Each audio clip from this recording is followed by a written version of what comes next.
die Sepcast, waar ons dieper kyk, groter verhaal vra en ontdek hoe Jesus steeds die wêreld verander.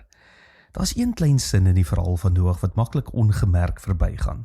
Nadat Noag die ark gebou het, sy familie ingebring het en al die diere op hulle plek was, lees ons eenvoudig: toe het die Here hom toegesluit. Op die oog af lyk dit na 'n onbelangrike detail, maar dit verander eintlik die hele verhaal. Let op wie die deur sluit, nie Noag nie. Ek dink, as dit ek was, sou ek waarskynlik 10 keer gaan kyk het of die deur behoorlik toe is. Ek sou seker gemaak het alles is veilig. Maar Genesis sê, Noag sluit nie die deur nie. God doen dit. Dit beteken, daar kom 'n oomblik waar menslike verantwoordelikheid eindig en God se sorg begin.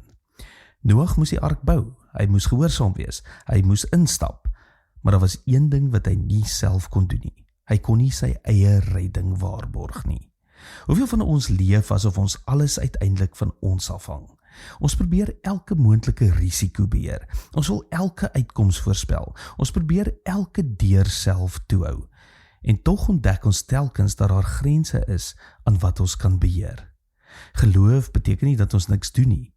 Noag het jare lank gewerk voordat God die deur toegemaak het.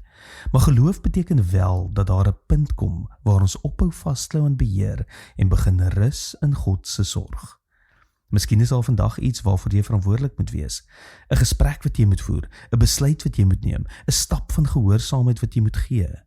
Maar daarna moet jy ook leer om die deur vir God te los. Want uiteindelik is dit nie ons wat onsself veilig hou nie. Dit is God.